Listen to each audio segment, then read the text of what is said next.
Hola, ¿qué tal? Les saluda Lola Hernández. Bienvenidos a nuestro programa Un Reencuentro con los Niños, un espacio creado para difundir entendimiento sobre la educación, el desarrollo psicológico y emocional de niños, adolescentes y también de adultos, ¿por qué no? Y el día de hoy feliz con un invitadazo, como todos los que tenemos aquí, que nos va a aportar muchísimo en el tema del trastorno de atención e hiperactividad. Así que decidimos llamar a esta entrevista Ser feliz es posible aún con TDAH. Y mi invitado es Francisco Javier Lozano. Él es maestro y pedagogo, ha dedicado su vida a la educación, trabaja como profesor de secundaria en la Fundación San Valero. Él fue orientador de varios cursos y es miembro de la Asociación Aragonesa de Psicopedagogía, donde coordina el seminario sobre trastorno de atención e hiperactividad, además de participar como ponente en cursos y charlas sobre este tema y otros tipos de temas educativos. Es autor de varios libros. Tiene una novela llamada Viña Angustina, de la recopilación de artículos Sueños, Pasiones y Pesadillas. Y tiene 2 libros espectaculares que ya publicó y de eso también nos va a hablar. Juanito y su TDAH, Ser feliz es posible. Y el otro libro, Mi hijo tiene TDAH, la entrega de una madre. Y antes de presentarles a ustedes ya en el micrófono a Francisco, les voy a leer algo muy hermoso sobre él mismo que él me envió. Soy un enamorado de la educación a la que he dedicado toda mi vida. Para mí, cada alumno con su familia es un reto. Y si presenta algún tipo de dificultad, todavía con más motivo.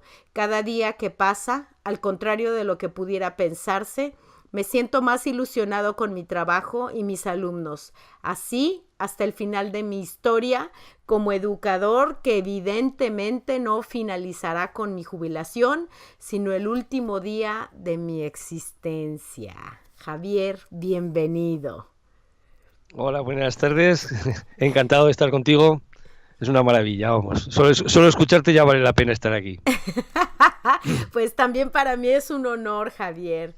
Y vámonos de frente a que nos platiques un poquito sobre este tema del trastorno de atención e hiperactividad, que sé que a ti te buscan mucho, tienes 2 libros publicados y vamos a comenzar hablando de esos libros. Juanito y su trastorno de atención e hiperactividad, Ser feliz y es posible. ¿De qué va este libro de Juanito? Bueno, a ver, tanto un libro como el otro son en realidad, yo creo que es un cúmulo de experiencias que yo he ido viendo a lo largo de los años en el cole con los chicos, y entonces llega un momento, bueno, chicos y chicas, llega un momento en que como me gusta escribir y me apetecía escribir algo también, no sabía exactamente qué, y se cruzó el TDAH en mi camino, pues al final decidí mezclar la afición con la devoción, podríamos decir, ¿no? Y entonces Juanito es un niño que no existe y en realidad existe, porque todas las madres que lo leen te dicen, oye, pero si tú no conoces a mi hijo y lo has retratado, ¿no? Resulta que yo lo que hago es contar la historia de un niño que es lo que estoy viendo yo todos los días en clase desde hace muchos años, ¿no? Entonces, es un niño que empieza en secundaria, que es cuando realmente yo creo que va más de su vida el trastorno, cuando más aparece, cuando más problemas le causa, y eso, bueno, va haciendo que el niño se encuentre, a ver, es como una compañera lo llamó, parece una novela rosa, y otro me decía que era algo, no sé, yo creo que es la utopía, pero muy cerca de nosotros. Es un niño que tiene problemas y la persona que más cerca tiene es el profesor de aula. Si el profesor de aula se fija en él, le escucha, la siguiente persona que tiene que enterarse de que ese niño tiene un problema es el tutor, el responsable de la clase, de ese grupo de niños.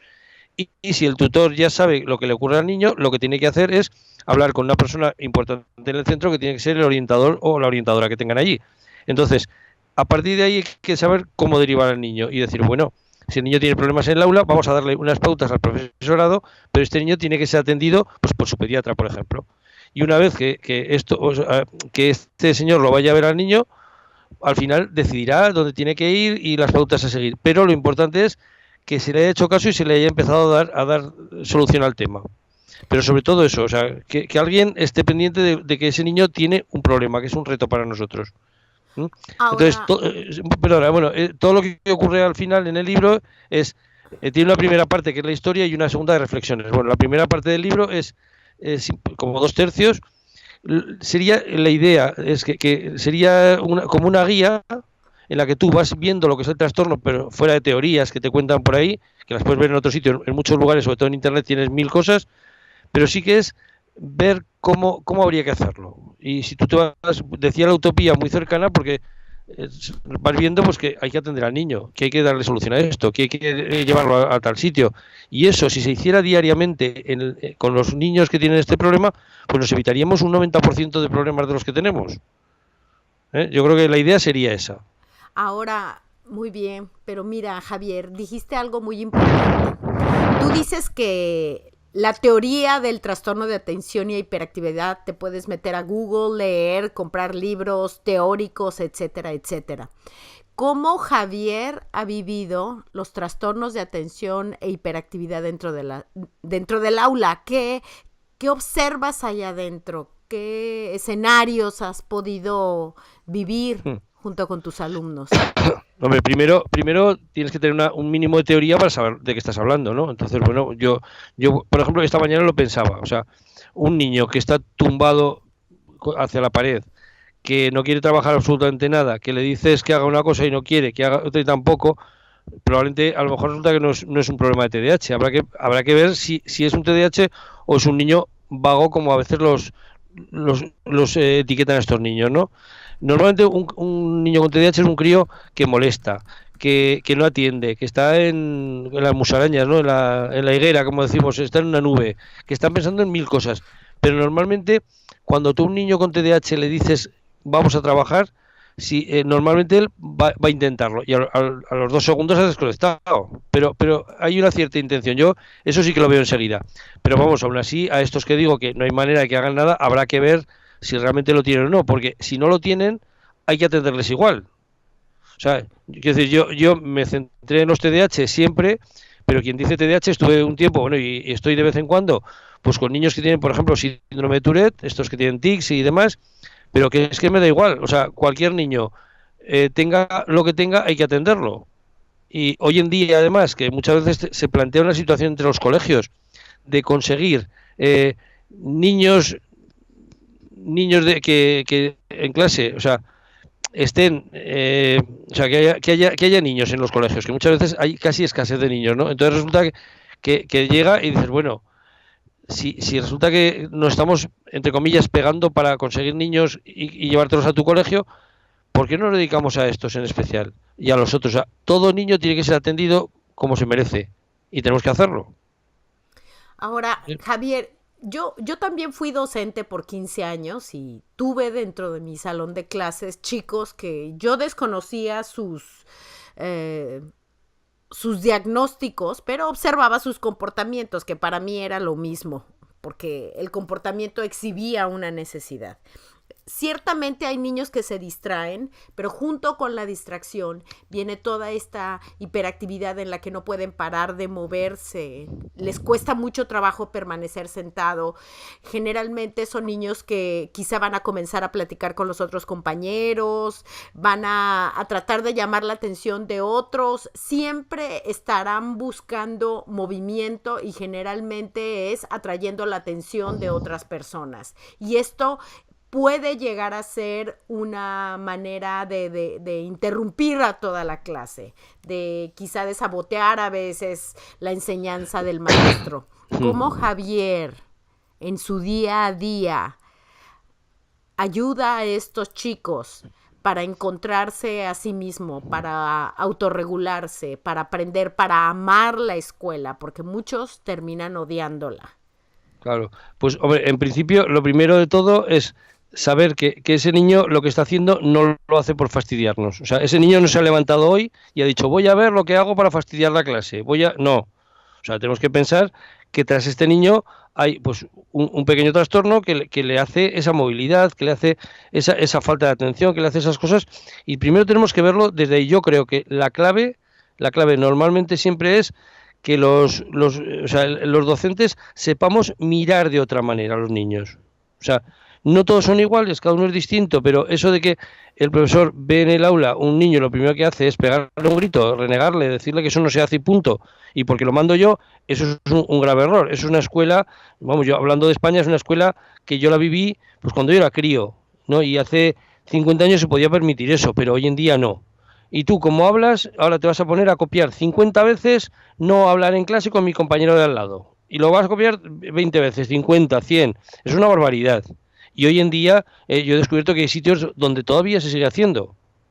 Y eso es una barbaridad. Al chaval hay que saber manejarlo, pero hay que saber estar cerca de él. Hay que saber que el niño, si tú te acercas a él, si le muestras cariño, él te quiere, él te obedece, te ayuda. Y bueno, y tendrá días malos como los tenemos todos. Yo también tengo mis días Definitivo. malos. Claro, claro. Y cuando dices te acercas, tú dices el chaval, vamos a decir el chaval, me Sí. gusta. Cuando dices te acercas al chaval, te ganas su confianza. ¿Cómo Javier logra esto? Porque además sé que enseñas una materia que no es precisamente del agrado de todos, que es matemáticas, o por lo menos una de ellas. ¿Cómo, Vamos, que a ti cómo no te gusta, surge? a ti no te Pues, gustan mucho. Te he mira, pillado, te he a pillado. ver, me gusta, pero siempre me costó trabajo. Bueno, Pero porque no no me estaba, disgustaba, me porque no, disgustaba por- química. porque no estabas en mi clase. Bueno, Eso. ¿Y cómo hace Javier esto? O sea, es como, ¿cómo logra esa magia de un chavo al que no le gustan las matemáticas, le tiene miedo, siempre ha pensado que es malo? ¿Cómo hacer para cambiar esa visión? pues es que yo creo que muchas veces no es las matemáticas, ni la historia, ni la ciencia, ni la física, es la relación con él. Y entonces esa relación no empieza cuando tú entras al aula, sino que por el pasillo tú lo ves y le saludas y le preguntas qué tal está. O cuando van a entrar a clase, en vez de estar sentado en la mesa esperando que todos lleguen, a lo mejor sales al pasillo a recibirlo.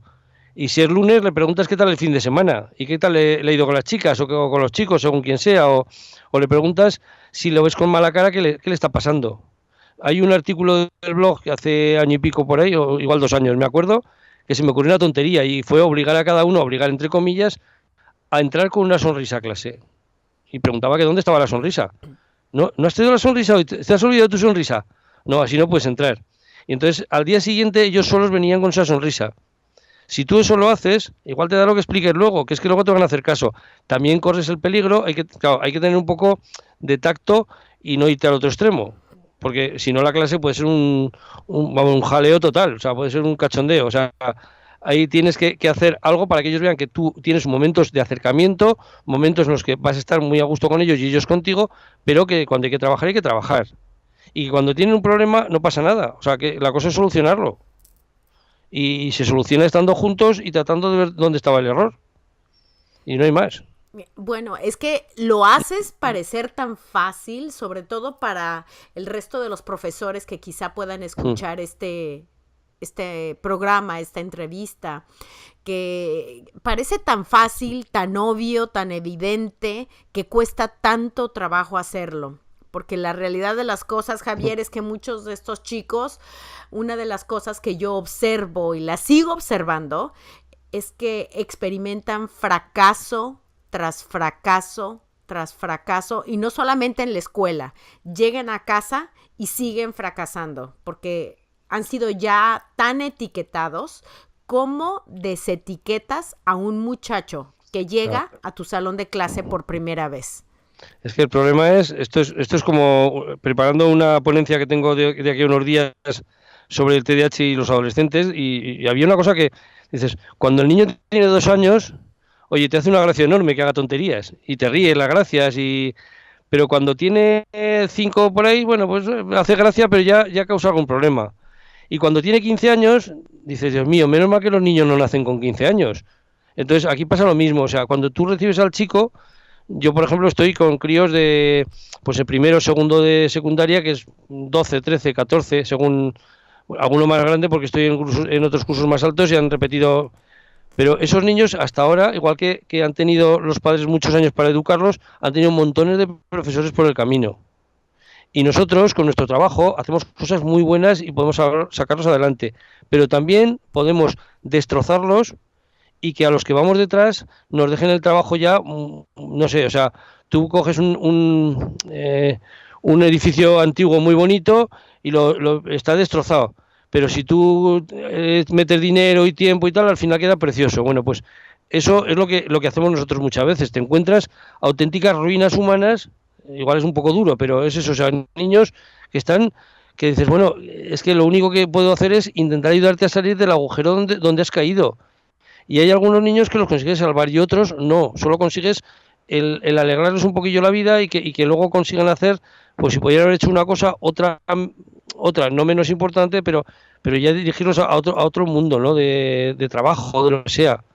Pero no puedes decirle, mira, chaval, tú ya no vas a poder hacer esto, no vas a poder estudiar nunca esto, porque con lo que tú vienes ya arrastrando, es imposible que las matemáticas que decías, ¿no? Que entiendas determinadas cosas porque te falta mucho anterior, o de química o de lo que sea. A eso me refiero, ¿no? No sé. Es complicado. Es complicado, sí, definitivamente. Pero yo sí me encantaría pedirte, cuéntanos algunas vivencias, ejemplos. La gente siempre se enriquece mucho de estos ejemplos en donde, lo que yo te decía, tienes un chico, por ahí lo experimenté en alguna época con un pequeño, que no se podía estar en paz, de verdad.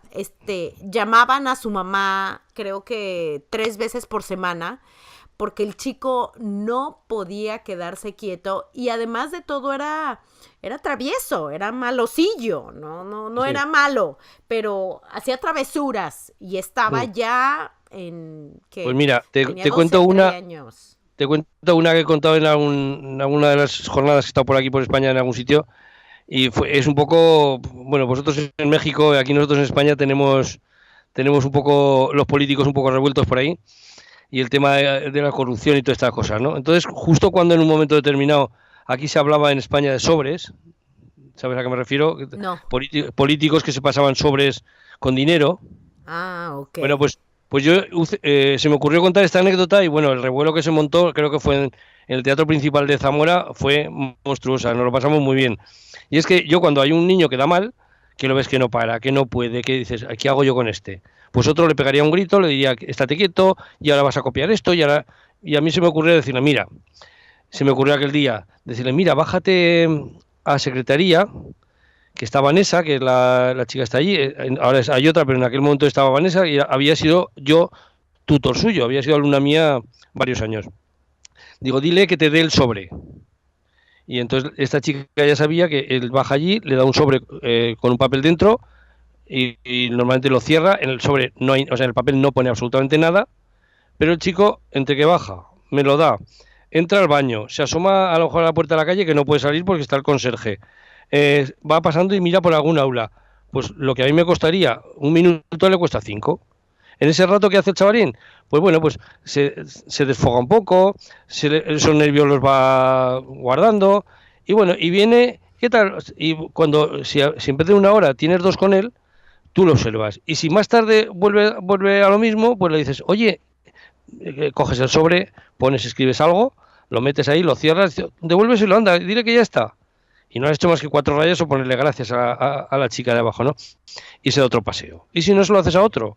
Pero vamos, que si no puedes mandarlo a por, no sé, a por tiza, a por cualquier cosa que te haga falta. Claro, ¿no? Lo mandas a la cancha de fútbol por allá, lejísimos. Sí, no, claro, lo que es importante es que ese niño descargue esa adrenalina que tiene ahí, esos nervios que no lo dejan parar. Y entonces, bueno, pues se da una vuelta, vuelve y no pasa nada, o sea, por eso. O, no sé, otra cosa de otro más tranquilo. Un niño con déficit de atención simplemente, sin hiperactividad, ya hace unos años, ahora tendrá 20 y tantos. Yo siempre he hablado de este niño con mucho cariño además porque este chaval tenía... cuando tenía 8, 9, 10 años, vivía en un barrio de las afueras de aquí de Zaragoza y sus padres me contaban, o sea, tenían un pequeño terreno y él se había hecho allí su propio, como una caseta, ¿no? Con maderas, con cosas ahí, como un pequeño huerto y se había hecho su casa.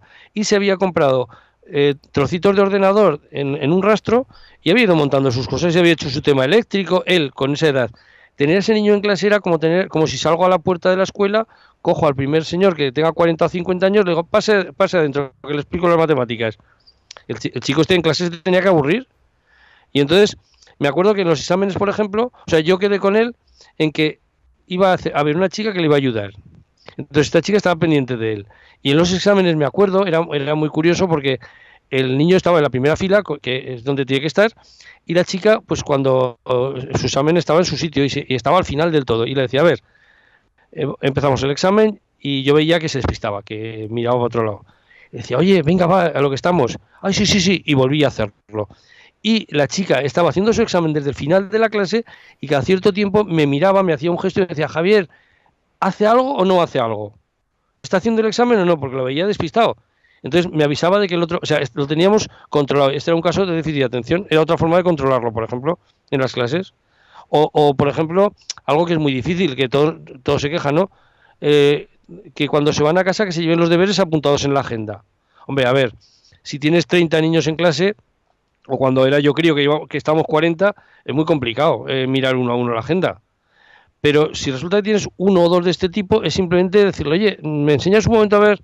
Y yo con este chico hice una cosa, es decirle a una alumna que todos los días, de acuerdo con él, y él aceptó, de acuerdo con él, todos los días al salir, en la puerta de clase, pasaba por su mesa, a ver, no te vayas, enséñame tu agenda.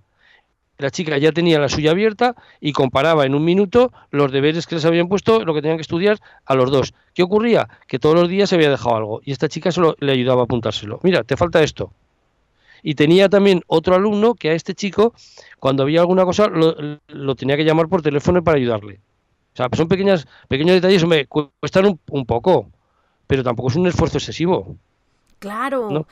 Y acabas de decir algo muy importante, Javier, el de utilizar, entre comillas, aunque suene un poco raro, utilizar al resto de los estudiantes como tus aliados y como los aliados del resto de sus compañeros. Sí. Además, con este niño fue curioso cómo salió el tema, porque me acuerdo que era una clase de ciencias naturales en primero. Y resulta que una chica que tenía déficit de atención también, yo no había dicho nada, por supuesto, si ellos no quieren yo no lo voy a decir, pero ella es que no tenía nada que ver con el tema, pero no sé cómo salió, y dijo, oye, pues yo es que quiero decir una cosa, ¿puedo? Digo, sí, es que yo tengo déficit de atención, y entonces este chico dijo, yo también. Y entonces quedamos en que toda la clase íbamos a estar trabajando para ellos. Y el objetivo común del grupo fue que estos dos chavales pasaran de curso. Y se volcaron con ellos y pasaron de curso. Wow. O sea, para que veas. Y había un tercero que no era de déficit de atención, pero que era un poco baguete, era muy, muy buen crío. Y me dijo, oye, yo también necesito ayuda. Y se volcaron con los tres. Y ese no pasó de curso. Y él reconoció que la última semana de curso no hizo absolutamente nada. Y al día siguiente, luego, cuando le dieron las notas, me decía, ¿sabes qué repito y que tengo la culpa yo? Y no sé, o sea, fue un curso, yo me acuerdo, de los que recuerdo con cariño, porque fue un volcarse todos con estos críos. Claro. Estuvo muy bien. Y que cada uno de ellos asumió su responsabilidad. Claro. Incluso el que no pasó de curso asumió la responsabilidad que a él le correspondía por lo que había hecho o dejado de hacer. Sí, lo dijo tranquilamente y lo asumía, ¿eh? Ahora que tocas este tema de estos chicos que deliberadamente expresaron que tenían trastorno de atención e hiperactividad, ¿tú recomiendas que se hable específicamente de ese trastorno al resto de los estudiantes, especialmente cuando no hay ninguno que se ha pronunciado con el diagnóstico? Simplemente hablar sobre el tema. A ver, yo sí creo que igual que cada niño es distinto, cada grupo es distinto también. Entonces, lo ideal yo creo que sí. Yo esto lo viví no con el TDAH, sino con el síndrome de Tourette, que te comentaba antes.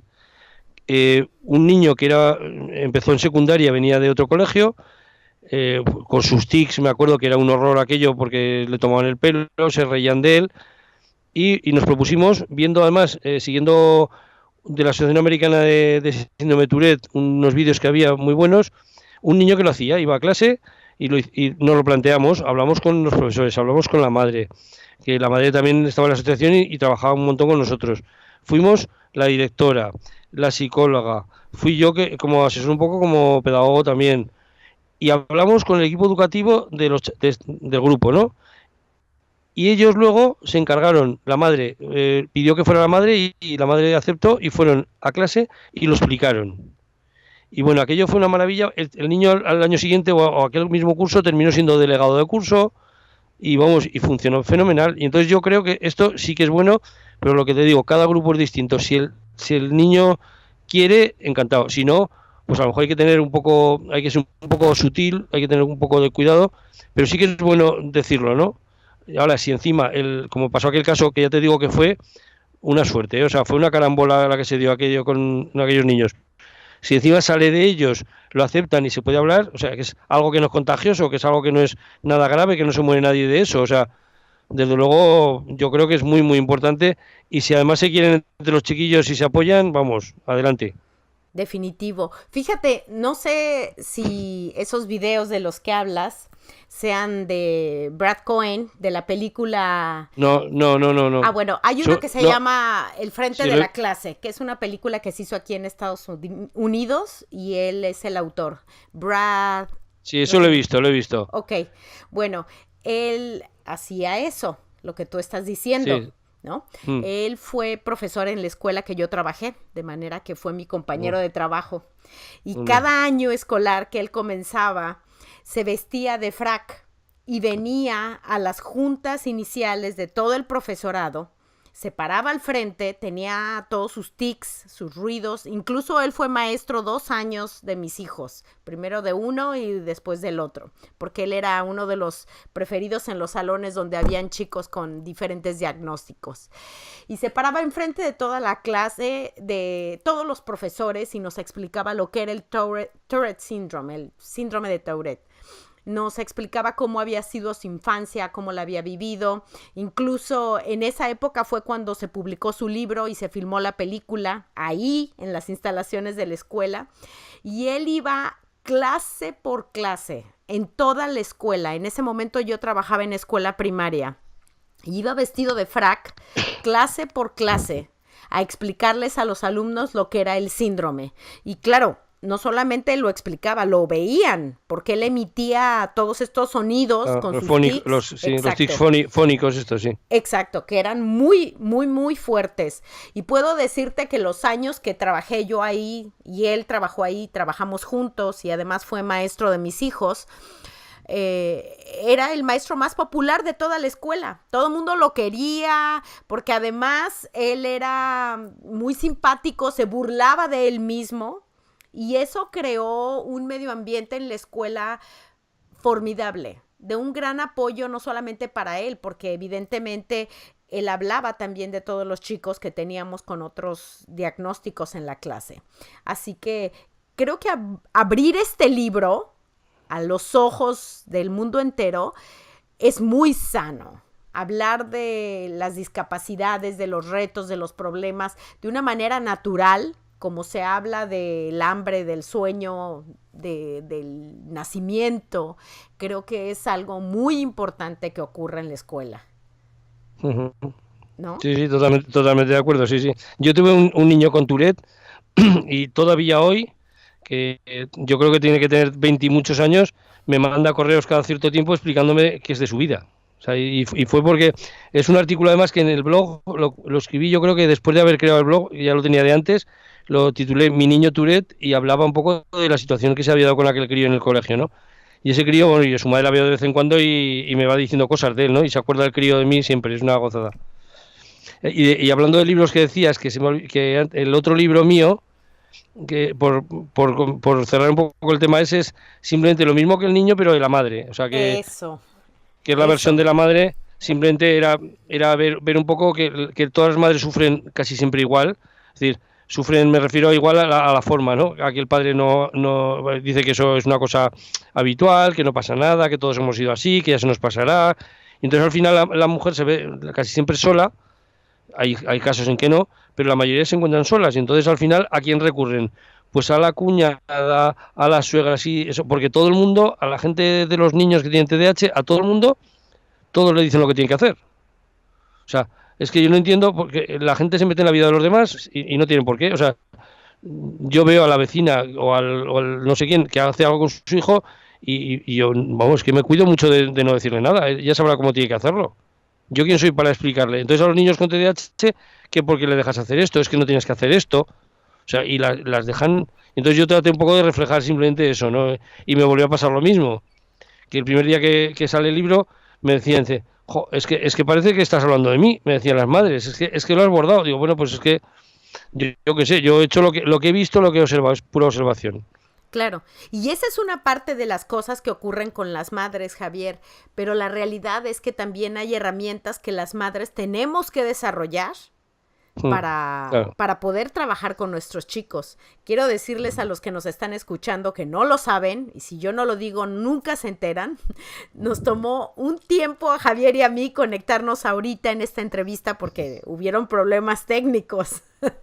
Entonces, Javier me escribió por el WhatsApp y me dijo algo como tolerancia o algo así, ¿no? No, paciencia. Si es que hay que tener, en clase hay que tener un armario y en ese armario tener cajas o sacos o lo que sea llenos de paciencia y cuando se te acaba, vas. O antes de que se te acabe. Exacto. Y en la casa pasa lo mismo, Javier. Claro, sí. A ver, que el aula no es más que un reflejo de lo que tenemos fuera también. O sea, y hay que, yo hoy le decía precisamente a unos chavales que a mí me preocupa que sepan matemáticas relativamente. Me preocupa más que en clase estén tumbados, que en clase contesten mal, que estés hablando con un compañero y ellos digan una tontería y hablen con el otro. Que es que luego en la sociedad van a necesitar un orden y una forma de hacer las cosas que no están haciéndolo ahora y que es lo que tienen que aprender realmente. Que lo otro lo pueden aprender después. Y que ahora, bueno, pues para sus titulaciones tienen que saberlo, evidentemente. Pero creo que lo más importante es que se hagan personas. Yo creo que sí. Definitivo. Estoy totalmente de acuerdo contigo, Javier, porque Muy bien. Parte académica siempre vendrá, en algún momento vendrá. Y hay por cierto, hay una nota que tú escribiste en tu blog que me encantó, que se llama Nunca por un maldito número. Eso fue además hace una semana. Claro. Y después de eso escribiste la siguiente parte que es una carta inesperada, pero nunca por un maldito número es increíble cómo puede marcar la vida de los seres humanos aún en la etapa adulta. Y eso yo lo he visto. Porque es una frustración, es como una competencia. Y si tú no logras ese maldito número del que hablas ahí, hay gente que queda marcada para toda su vida. Y, a ver, yo hablo a principio de curso de una asignatura como matemáticas, en un primero de secundaria, que es relativamente se puede arreglar, ¿no? Pero que es que esto te puede pasar en bachiller, te puede pasar de cara a la universidad de una persona. Bueno, ahí tienes el caso, cuando se hace el acceso a la universidad y por una décima no puedes entrar a una carrera que tú has estado soñando con ella y tú vales para ser médico, pero como resulta que no te llega por una décima, tienes que conformarte con ser otra cosa que no tiene nada que ver. En cambio, si tú eres muy bueno en la nota, a lo mejor de humanidad tienes 0, pero puedes ser médico. Pues a mí que me toque como médico el que suspende, pero que sabe tratar al enfermo, y no el otro que es un lumbreras, que es un pitagorín, que es un tío excelente, pero que resulta que, joder, no sé, que me pinche otro, ¿no? Definitivo. A ver, Javier, te voy a preguntar algo. Aquí nos vamos a dar permiso, si te quieres dar permiso, de explorar en ese campo de los sueños. O sea, así... Bueno. En el ideal, en el sueño ideal de Javier, ¿qué relevancia tendrían los números? ¿Cómo se manejarían los números en la vida de las evaluaciones de los muchachos? Así, en el mundo de la fantasía. ¿Cómo se manejarían? A ver, o sea, ¿cómo se habla de los números en un entre profesores, por ejemplo, en una reunión? Exacto. ¿Te refieres? ¿Cómo? Sí, ¿y cómo sería ideal que se manejaran? A ver, lo ideal sería, o sea, primero que no existieran esos números, lo mejor, sino que, bueno, yo recuerdo haberlo hecho a principio de cuando yo empecé a trabajar en esto. Me acuerdo que era un grupo de séptimo de la antigua enseñanza general básica, la EGB que llamábamos aquí. Y yo recuerdo que lo que hice fue decir, a ver, voy a tomar un listado. Y ese listado de cosas son las 5, 6 o 7 cosas, lo que serían los objetivos, vamos, que tiene que cumplir un chico en clase. Por ejemplo, pues tiene que resolver ecuaciones de primer grado, con fracciones, infracciones, con paréntesis, no sé qué. Y yo todo eso me hice un listado. Y entonces yo empecé a manejar, y ojo, y te hablo de un grupo que entonces eran 40, ¿eh? Oh, Y a wow. ver, vamos a poner esto, y en la pizarra ponías que tampoco había entonces cañones y cosas estas, no, en pizarra escribiendo. Llegabas, lo escribías y ponías un montón de ecuaciones. Siempre había alguno, ¿las puedo escribir yo? Bueno, pues le dejabas al chico. Y luego yo dejaba que cada uno fuera a su ritmo. Imagínate con 40. No, Entonces ellos imagínate. iban acercándose, me acercaba yo y me acuerdo que además tenía uno belga que hablaba francés y yo tenía que utilizar el poco francés que sabía para aclararme con él a veces. Y entonces, cuando cada uno de ellos iba venciendo ese objetivo, yo me lo apuntaba. Entonces a mí no me hace falta, no me haría falta la nota. ¿Cuál es el problema? Pues que esto es un sistema educativo, aquí en muchos sitios, no sé, aquí en España desde luego, o sea, tú llegas ahora y dices, a ver, por ejemplo, me iré del tema porque quiero hablar de otra cosa. Dices, yo quiero hacerle a un niño un examen oral. ¿Por qué? Pues porque un TDAH a lo mejor no es capaz de escribirlo, se le olvida, lo que sea, ¿no? Pero resulta que es que hay un inspector y hay unos papeles que presentar. Por eso te digo, con lo otro me pasa igual. O sea, yo a aquellos chavales les apuntaba a cada uno lo que sabían hacer y sí que era más complicado sí, ponerles un 6, ponerles un 8 o lo que sea. Yo sabía que lo habían hecho y según el trabajo podía poner más o menos. Pero ¿y si luego viene el señor inspector o el director o el no sé quién, sobre todo de fuera del centro, es más fácil, ¿no? Y que te digan, y usted, y encima te metan a ti en un lío porque resulta que al chico no le has hecho el examen. Cuidado, que yo voy a favor de los padres, pero justo el padre raro que diga, es que yo quiero, a mi hijo le has puesto un 7 y yo quería un 9 a ver del examen, y sabiéndolo te puede pillar también, Claro. ¿sabes? Yo el examen ahora lo que hago a lo mejor es quedar con el chaval fuera de clase, o en el recreo, o a la salida, o cuando yo puedo y cuando él puede, y lo que hago es, en una hoja, voy escribiendo las preguntas, y le digo al chico lo que le voy poniendo en cada pregunta, y él me lo contesta oral. Y al final le digo si está de acuerdo con todo y lo firmamos los dos. Lo firmamos porque al chico le hace ilusión firmarlo. Y eso yo lo guardo. Claro, si tú en la programación, a principio de curso, pones una pequeña nota en la que pones que al alumno lo podrás examinar oralmente si él no necesita por sus problemas, lo que sea, como quieras, ya no te pueden pillar. Porque cuando venga, no, Claro. mire, yo es que yo le hago esto, ¿sabes? O sea, hay 20.000 cosas para hacer. Definitivamente. Javier, a ver, te voy a hacer una pregunta. La pregunta del millón de dólares. A ver, Diría yo, esta nota del número que tú escribiste me pareció muy impactante porque sí, ciertamente hay niños que por un maldito número deciden no regresar más a la escuela, deciden dejarlo todo, deciden que la escuela no es para ellos. ¿Podríamos pensar que de verdad la escuela no es para algunos? Así a como ver, algunos muchachos lo llegan a sentir. vale, hay una máxima por ahí que además el otro día me sirvió para discutir con un par de compañeros en el buen sentido, ¿no? O sea, las soluciones de una ecuación se discuten y no se pega a nadie. Pero fue una discusión por lo típico, o sea, ¿qué es primero? ¿Qué es lo que hay que hacer? ¿Adaptar la escuela al niño o el niño a la escuela? La Entonces, si escuela al tú niño. adaptas, claro, si tú adaptas, quieres adaptar al niño a la escuela, tendrás lo que decías tú, críos que no quieren ir, que están hasta las narices de yo no aguanto esto, esto no es para mí. De la otra forma, no es que vaya a ser fácil, pero adaptar lo que se está dando al niño es muy importante. Y entonces ver cómo se está dando, cada grupo es distinto, cada niño es distinto. Hombre, a ver, no puedes personalizar al extremo como nos gustaría, pero sí que puedes acercarte mucho a esa personalización.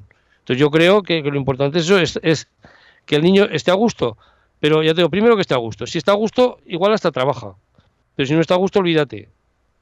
Sí. Entonces hay que hacer que se encuentre, entre comillas, como en su casa. Un poco difícil, ¿no? Pero por lo menos eso. Bueno, y ni siquiera puedo decir como en su casa, porque eso es asumiendo que en casa la pasa bien. Ah, eso. No, yo me refiero a esa, Exacto, vale, a esa comodidad, esa tranquilidad. exacto. Sí, Asumiendo que en casa porque la pasa bien.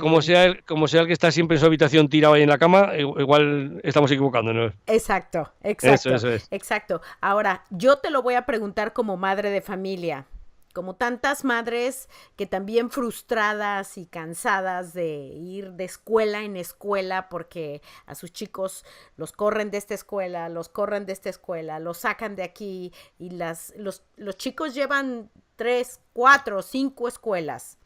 ¿Qué hacer? O sea, como madre, ¿cuál sería el consejo de Javier para esas madres? Pero es que yo, cuando hablo con madres mexicanas o argentinas, hay cosas que a mí me chocan. O sea, me dicen, bueno, primero, cuando dices los corren de la escuela, ¿quién los echa? ¿El profesorado o es que la madre se los lleva? Es distinto.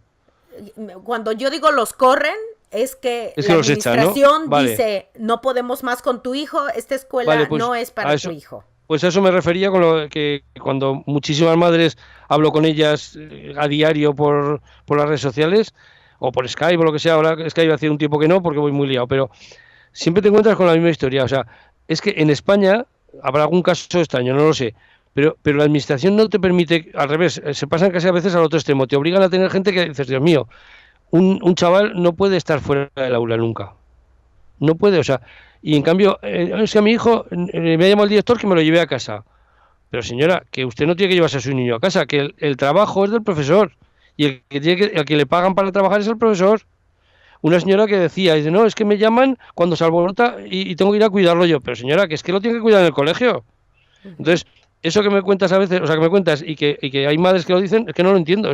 Es que para mí es ciencia ficción. O sea, aquí en España es impensable que te lleguen y te digan eso, porque lo primero que tienes que hacer tú es ir al Departamento de Educación o a la inspección, como se llame, en tu comunidad autónoma, denunciar el caso y ese niño automáticamente vuelve al aula. O sea, es que no puede estar, y al colegio que haya decidido correr a un niño, como tú dices, o sea, pueden tener serios problemas.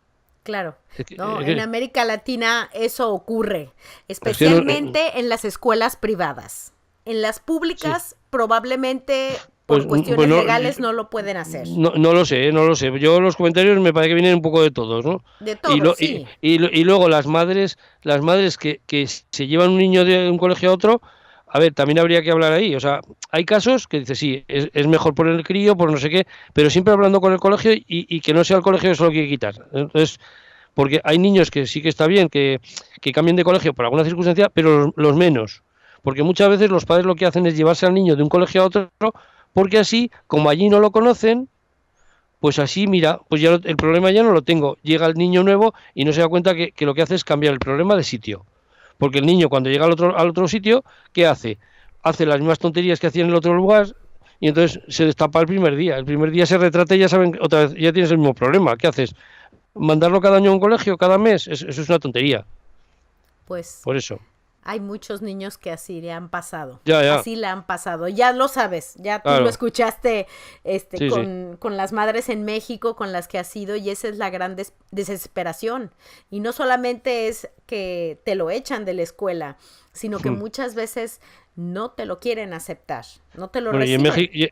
Y en México, en tu país, este verano cuando estuve por allá en Chiapas, precioso aquello y un país que me encantó, tuve la suerte, entre comillas, de que me lo contaron muchas madres, personalmente me lo contaron, o sea, lo comprobé que es real. O sea, no es solo redes sociales, ¿eh? No, claro que no lo es. Eso lo conozco, o sea, lo veo, lo he observado. O sea, aquí en Estados Unidos tú tampoco puedes echar a un muchacho de la escuela. Claro. Es como en España, no puedes.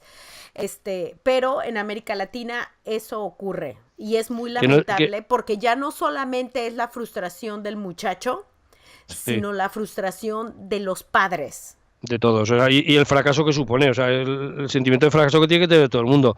Que no digo que lo que decías tú en Estados Unidos o en España, que con las triquiñuelas que puede haber cada uno, o sea, que haya algún caso que se lo quiten de encima y el padre no puede hacer nada porque pero vamos, quiero decir que eso no es lo habitual. Definitivo. Definitivo. Así que eso es todo un caso de entrenamiento para los educadores. Así que para ir desfilando hacia el final de esta entrevista, Javier, dinos de tu experiencia. Cuando tú das conferencias a profesores en otras escuelas, ¿cuáles son tus recomendaciones? ¿Qué es aquello que sí funciona con estos chicos en el salón de clase? A ver, que me has dicho que ya terminamos y yo lo primero que hago es cuando voy a un sitio de estos decirle que menos de una hora, hora y media necesito, ¿eh? O sea que... No, Es una hora, aunque usted no lo crea, no llevamos sé. casi una hora. Tenemos 5 minutos. Bueno, no, lo que te digo, o sea, a ver, realmente es que sería muchos detalles, ¿no?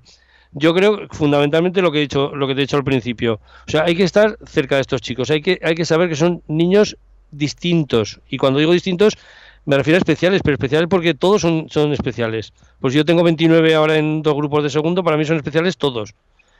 Unos tienes la suerte de que a unos los puedes dejar un poco más porque saben trabajar, son más autónomos, y otros hay que estar encima porque no hacen más que jugar. Pero yo estoy convencido de que es estar cerca de ellos, saber, por ejemplo, lo que decimos, ese TDAH, que te lo traes aquí cerca y te lo pones delante de tu mesa. Claro, ahora surge el tema del aprendizaje cooperativo, hay que hacer grupitos y ya lo has fastidiado, porque tienes que analizar con quién lo pones, dónde lo pones, porque ya no lo puedes tener cerca controlándolo o autocontrolándose contigo. Por ejemplo, hay muchísimas variantes que, claro, que hay que ir contemplando y que ir aprendiendo sobre la marcha también. Pero eso, el saber cómo hacerle a un niño de estos el examen, cómo hay que modificarlo, si necesita algo más de tiempo, por qué no puedes coger al niño y te lo llevas a la clase siguiente contigo o te quedas así en la última hora 10 minutos más de clase que no pasa nada? O sea, detalles de eso. Yo creo que lo que hemos dicho antes de la paciencia, teniendo una motivación extra hacia estos niños y vamos, y viéndolos, mira, yo muchas veces digo, y lo digo a los profesores, que lo miren como si fuera su hijo. El cariño exigente, es decir, yo a mis hijas, yo tengo 2 hijas, pues yo creo que más que yo no las puede querer nadie de los profesores. Entonces yo, claro que las quiero mucho y lo que he intentado siempre ha sido exigirles, pero con cariño. Pues tú, al chavalín este que está en clase, en vez de pegarle 4 gritos, imagínate que fuera tu hijo, seguro que no se los pegas. Igual si fuera tu hijo, hacías lo contrario, encima lo pasabas. No, no, es tu hijo, luego exígele, pero con cariño. Yo creo que no hay más. Claro, claro. Y eso, como lo digo, asumiendo que en casa la pasan bien, porque también tenemos los Sí, sí, casos de los padres sí, impacientes, sí. intolerantes, que viven frustrados porque no saben ya cómo manejar la situación. Realmente un chico con un reto como estos puede en muchas ocasiones hacer que los padres se sientan en el límite de su paciencia y de su Claro, tolerancia claro. y de su Sí, sí. entendimiento, ¿no? Y los profesores tenemos que tener en cuenta también, o sea, que yo hablo de TDAH en este caso, o hemos tocado un poco el Tourette, pero lo que está claro es que también hay que pensar en que los profesores no tenemos niños con TDAH solamente. O No, sea, niños con 20.000 trastornos del cálculo, de lectura, de dislexia, de mil cosas. Entonces también tenemos que yo no ataco al profesorado precisamente, ¿no? Al revés, o sea, creo que bastante tenemos muchas veces con atender a lo que podemos, pero sí que es bueno que estemos abiertos a aprender. Y que si el padre te viene, como a veces se le dice, oye, mira, llévale al profesor unas hojas en las que ponga lo que es el trastorno. Y te encuentras con que hace unos años me decía una madre, es que se lo he llevado al colegio y me ha dicho, oiga, que ya tengo bastantes papeles, no me traiga más. claro. Eso es un error. En cambio, yo he tenido otras profesoras, incluso por redes sociales, que te llaman, oye, es que me gustaría saber qué hacer con los niños que tengo con TDAH. ¿Me puedes mandar no sé qué? ¿Me puedes decir? Hemos hablado, le he aconsejado cosas que yo sé lo que sabe. Yo siempre digo que te dicen, te presentan como experto. Digo, vamos a ver, vamos a ser serios. Yo tengo de experto, yo creo que no. O sea, simplemente que he cogido durante mucho tiempo la idea de que este trastorno me he empeñado en sacarlo adelante y me he ido a congresos, me he ido a jornadas, he leído, he hecho muchas cosas. Y yo no pido que la gente haga eso, pero sí que se informen un poco. Entonces, seguiré siendo experto mientras la gente, los demás se van muy poco de esto. Por supuesto. Además que has sabido manejarlo dentro del aula. Y eso es en realidad lo que te da la experiencia, el que lo Y, sepas manejar. y seguro que me equivoco muchos días, ¿eh? También. Pero Seguro. eso es humano, porque además Pero, la única manera de aprender es equivocarse. exacto. No hay de otra. Javier, y aquí te voy a dar una última pregunta que me la topé mucho cuando fui maestra. A ver. Maestros, educadores que realmente se molestaban porque decían, es que nosotros no somos los papás de estos niños. Estos niños ¿Sabe vienen sin educación. No somos los padres. Vale. Yo, a ver, pues, a ver, es cierto porque nosotros tenemos que acordarnos de que no solo estamos, esos maestros muchas veces son los que te dicen que están enseñando a su hijo, estamos educando también, que no se nos olvide. Somos una continuidad. Yo a los críos se lo digo y a los padres se lo digo en las reuniones de padres, que yo en la escuela soy su padre, el padre en la escuela soy yo, el padre son niños.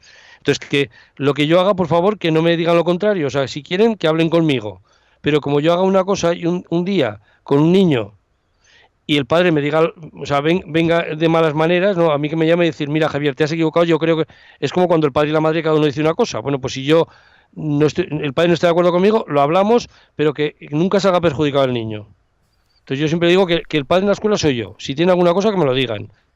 Pero eso, sobre todo, claro, es que es muy importante esa ayuda de los padres y que el niño venga de casa, como si dijéramos eso, que venga ya desayunado, que venga limpito y que ha ido al baño y todo, para que en casa, no, es que si viene de casa sin arreglar, como si dijéramos, ¿qué haces tú con él? O sea, tú no puedes hacer todo.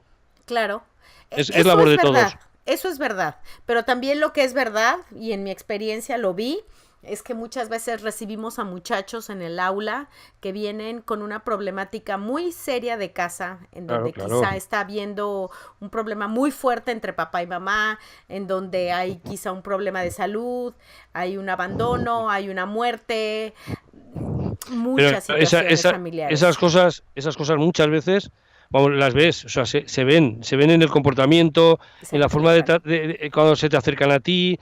Y luego, pues lo que decimos, hay un tutor que es el responsable de estos niños que va a hablar con los padres y, por supuesto, dentro de lo que es el secreto profesional, a ti te tiene que contar, mira, pues este niño tiene esta situación, tenemos que ayudarle, tenemos que estar encima de él, porque su papá está en el hospital, está muy grave, porque su abuelo no sé qué, porque se están separando, porque mil cosas. Claro. Entonces, tenemos que saber, tenemos que estar informados y luego actuar en consecuencia. Pero no con pena, que a veces, pobrecito, vamos a probarle, por eso, no. Vamos a ver cómo actuar ante esa situación. Definitivamente. Así que, como bien tú dices, nos toca ser sus padres de familia mientras ellos están en la escuela. Eso es. Porque son tu responsabilidad mientras ellos están en tu territorio, que es tu salón de clase. Pero luego la labor del padre nunca es la de hacer de profesor en casa. Tienen que apoyarle, facilitarle las cosas, todo. Pero no hacer de profesor, es decir, si algo pueden ayudarle, les ayudan, pero si no, al día siguiente estamos nosotros en el colegio, que somos los que nos pagan para ello. Sí, por favor, además, eso de ayudar en matemáticas no se me daba. Bueno. Javier, ha sido un placer conversar contigo, definitivamente sé que hay mucha tela de dónde cortar contigo, así que repetiremos esta invitación, lo prometo, aquí ante los micrófonos. Por hoy nos tenemos que despedir. Gracias, Javier, gracias por compartir tus experiencias, tu sabiduría, tu conocimiento. Yo pienso que muchas personas se pueden llevar mucho enriquecimiento humano de todo lo que tú dijiste. Gracias por estar con nosotros. Muchas gracias a ti.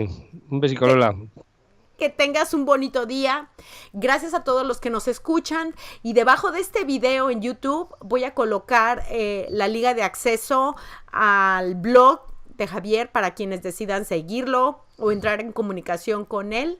Y voy a poner toda su información, todo lo que pueda yo colocar ahí sobre él, que sea permitido.